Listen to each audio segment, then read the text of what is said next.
Inspectors will look closely at your stair compliance. That's the rise and run of those stairs, the nosing on those stairs. They're going to look for a landing at the base of the stairs. They're going to look for guardrail height. So a residential deck in the United States is required to have a 36-inch tall guardrail on the deck and between 34 and 38 inches on the stairs.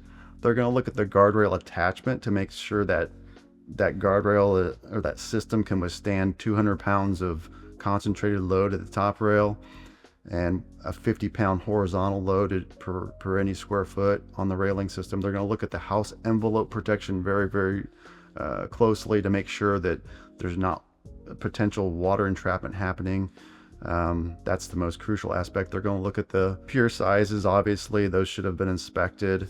They're going to look at the post to pier connections. They're going to look at the joist hangers or the fasteners that hold that framing together. They're going to look at that really closely, and they're going to look at the overall craftsmanship and the the methods that were put together, because they do have the discretion of saying, yeah, technically it meets code, but did you use enough nails to fasten this multi-ply beam together?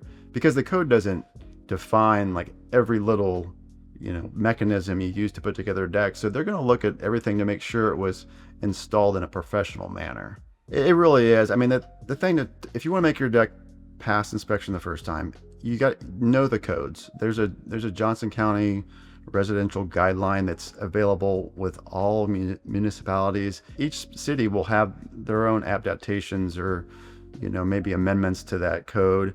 So you check with your local building jurisdiction, and they'll have a building official, they'll have a plans examiner, they'll have field inspectors. They're usually very open to answering questions. So read through the Johnson County deck guidelines, the IRC deck guidelines, and then ask questions thoroughly, and just know exactly how you're interpreting those codes right.